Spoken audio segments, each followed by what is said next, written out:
NBA Finals Game 2. Still in Denver for the Nuggets and the Heat, coming off of a Game 1 win for the Denver Nuggets. I am Gino Bacola alongside Erik from eTop21 Sports. You're watching Fast Break Bets presented by DRF Sportsbook. We encourage any of you out there in the state of Iowa, even if you're not in the state of Iowa, if you know someone who is, let them know about this promotion. If one of your friends or family members likes to wager, tell them, hey, you can sign up. And if you sign up for DRF Sportsbook right now and use this promo code FAST1000, it can get you a $1,000 deposit match. Sign up right now. Use that promo code FAST1000 in the state of Iowa. Coming to more states very soon. Erik and I will also talk some fantasy for this game tonight. If you're looking for a way to get a little action on the game, maybe you're not really sure if you want to play either side, we have some props you can play. We'll talk about those in just a minute over at Thrive Fantasy. Erik, buddy, it might have been the best night that we had overall in Game 1. We didn't have a losing bet. Everything that we gave out was a winner. I think you had 4 that were all cashed. I had 3 of them, so not bad. It's nice when you see the ball like that, when you're seeing the ball well and everything comes together, because there are many nights where you're right, but you get a little bit unlucky. Maybe game flow doesn't work out. Perfect storm for us in Game 1. Yeah, both of us were kind of on the fade Caleb Martin thing. Yep. Which hit, Porter double machine. Lines have finally come down a little bit. That's like at plus 225. The fact that we were able to get plus 410 at that was insane. And then we got Denver minus the 7.5. Liked it up to 8.5. Anything under 9. Interesting Game 2 coming up. Interesting to hear what you think about that. And you and I were talking a little bit before we started that Caleb Martin has been sick in the last few days. So they don't have his prop lines posted in a lot of places. And some of the other player props aren't up because him playing would maybe impact some of their time and what their lines might be set at. So just keep in mind, as we are talking right now, a couple hours from the game, how are you looking at Game 2? I'm going to play one sort of similar prop from Game 1 that you and I played, because I still think people aren't really understanding how well this guy has been rebounding the ball. I'm just going over on the Porter Jr. 8.5 rebounds.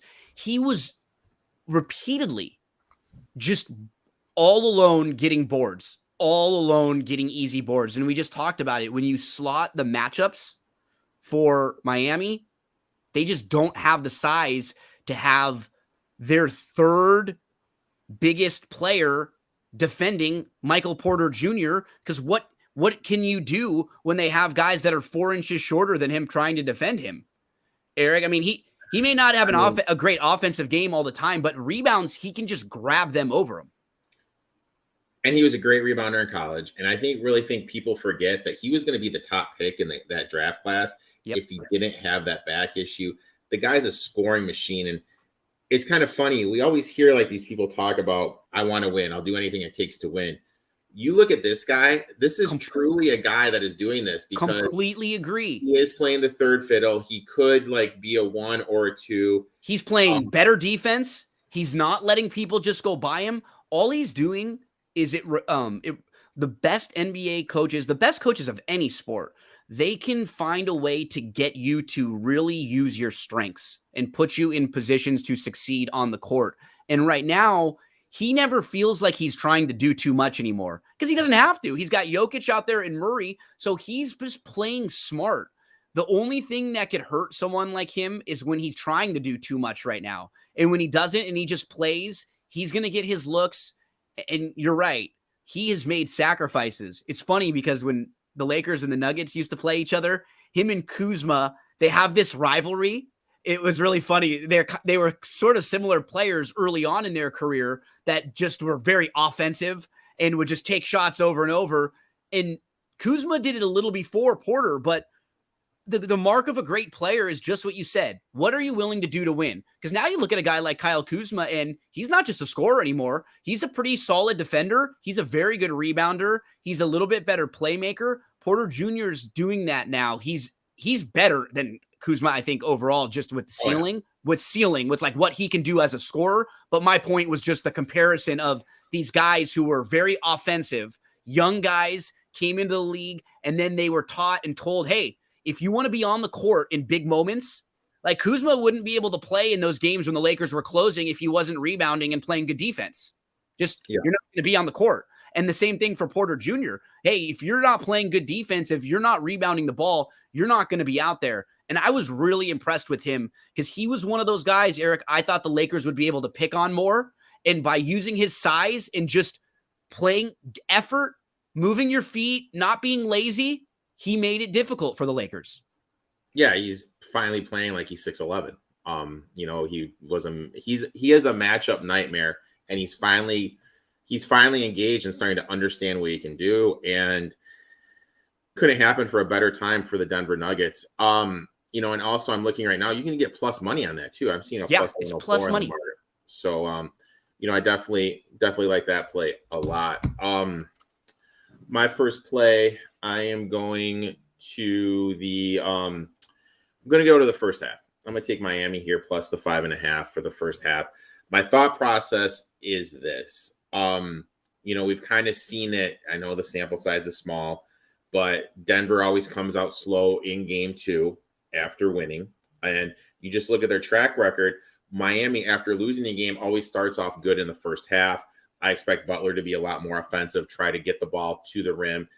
And, we've talked about it before, and I heard someone else made an interesting comment about free throws.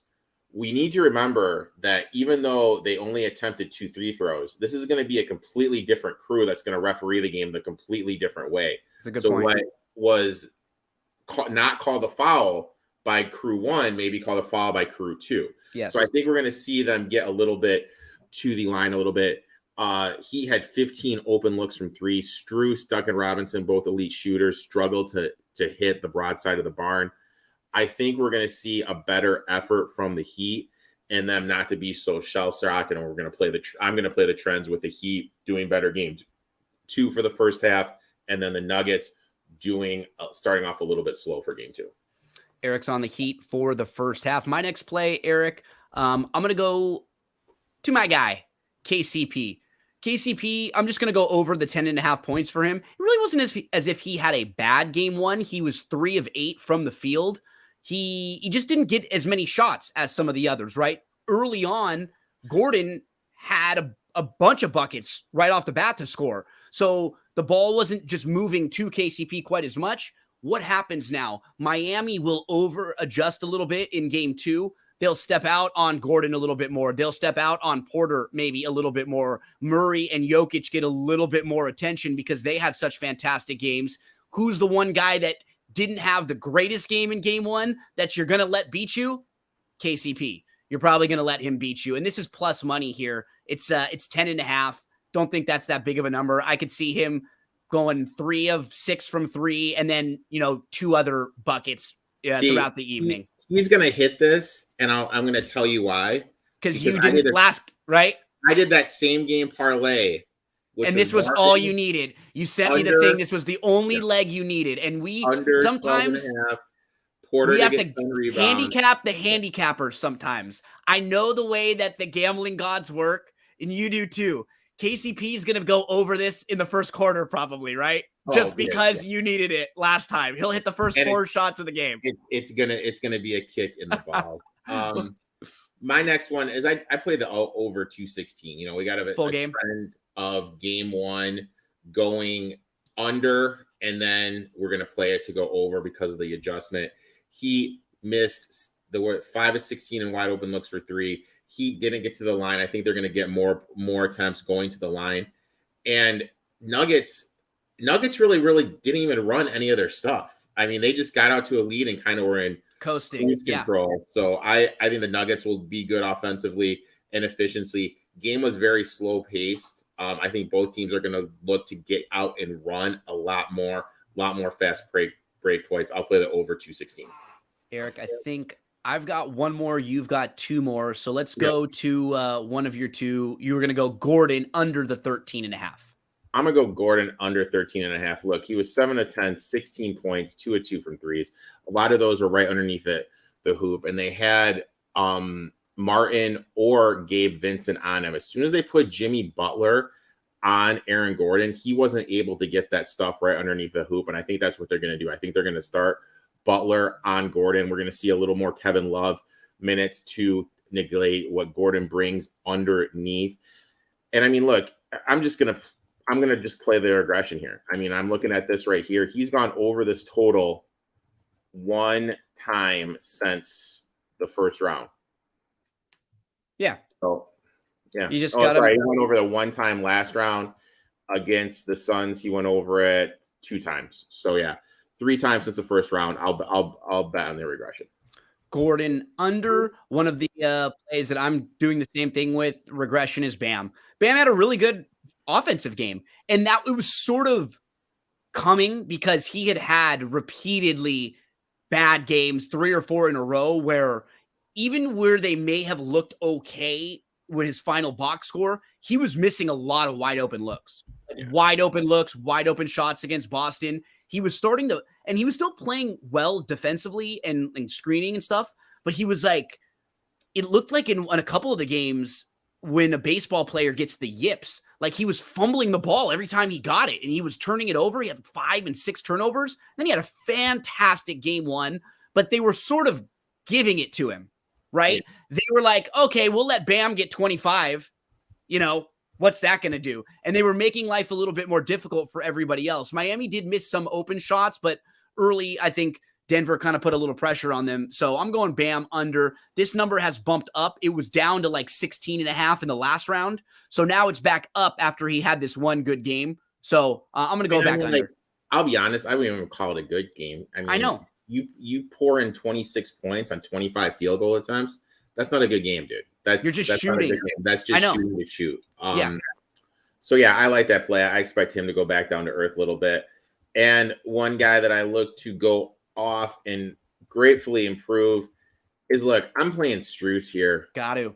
Over 9.5. This is at even money. Get loose, baby. Get loose. He was 0 of 10 from the floor, 0 of 9 from beyond the arc. I just expect for him to get the positive shooting regression. He's coming off of 28 minutes, going to that high altitude, only played 21, packed it in, didn't play a lot in the fourth just because Highsmith was playing. But I'll be honest, at that time, I really feel both coaches kind of wheeled it in. So I expect Strus to play just because he is 6'5", and they don't have much size. Like, I know everyone thinks I like the way he's made up. Like, he has some good and bad games, but the difference, he competes. There was 1 or 2 games in the Boston series where for a few plays they were picking on him offensively. He was playing defense and Boston kept picking on him and they were targeting him. Yeah. And you could tell that it happened for like a portion of one game. And then the next game, he was way better defensively. He just held his ground. He did not let them pick on him. He's not like just a shooter that you just, he's not shooting and he has to come out of the game. He can do a little bit more for you than that. And I've been impressed with him. And you know what? Duncan Robinson, I was telling you, I was looking to try to find some of his props to play because he had a really bad game. I've been impressed with him competing defensively. And you know what he's been doing really well too? He's been putting the ball on the court a little bit too. When guys are coming out at him, he's pump faking and going, and he'll do that 2 or 3 times and then hit a pass also. So these guys that you just sort of think are shooters, they're smart too. They're not stupid to get here. They can make a move and have a little give and go here and do something else. And I like that Strus has had a couple of games where, man, he could have crumbled in game 7 after what happened in game 6. Like we talked about, he made the mistake that almost cost the Miami Heat their season, where he was sort of kind of in between in that final play when White had the tip in, and I like the way he came back and competed. I like him overall. I really do. Yeah, I like him. For him to go to DePaul, from the middle of nowhere, Illinois, to DePaul to be playing in the NBA Finals is a huge opportunity. So I like Strus here. I think he's in line to have a real good game. Okay, there are our plays for tonight. Remember, for game 3, we will be back 5:00 p.m. Eastern time, we'll preview game number 3. But let's talk about a couple fantasy plays, how we can get involved tonight and where we can get involved. Thrive Fantasy is the website. I will pull it up right now. And one really unique feature to the Thrive Fantasy website is the prop parlay that they have. So this is a regular daily fantasy contest site. You can play in all sorts of different format contests. Tonight, they have a $20 entry NBA Finals featured contest, $2,000 in prizes. They only let 115 people get in. You're not playing against a bunch of other entries. If you win it all, you get $400, and they pay top 20, 25 places. You can also play in head-to-head matchups. As you can see, all different sports: basketball, football, baseball, soccer, golf, hockey, UFC. They even have cricket and League of Legends. But the best part is the prop lobby. Someone like me, I'm in the state of California. I can play DFS, Eric, but I can't wager on sports yet legally. But on Thrive Fantasy, because it's a contest website, as long as I put 2 props together and make it a parlay, I can bet. It's basically like putting a lineup together. Not only can I bet, I can actually get better value. I get better odds than if I were to play this anywhere else. 2 out of 2 gives me 3.2. 3 out of 3 gives me 5.2 times my entry. Eric, we play every day, games, races, a bunch of stuff. If you can ever find one place that gives you a little bit better value, you got to go to it and play there often and just get the little bit better value on the margins every time you can. And gambling is all about finding the better line, and that's what we're doing here. We're able to come in here. We're able to do some good things with Thrive because we're able to get these good ROI with a 3.12. My 2 plays for tonight, Eric, I've already locked in my prop parlay. So once you select your props, all you have to do is go to my props and you can see which ones you have upcoming. I have a $25 parlay tonight. If it hits $80, I went KCP over 11.5 points and assists. I went Bam Adebayo under the 18.5 total points. These were very similar to 2 of the props I just discussed. So I put them together. $25 could get me back 80. How about for you tonight, Eric? I did one with Strus over 11.5 points and rebounds. Again, I expect him to have a big game. It wouldn't surprise me if he went over this total on points alone. My next one is Aaron Gordon under the 21.5 points, rebounds, and assists. I just expect him to come back to earth with the game that he had last game of the season. Strus, get loose tonight.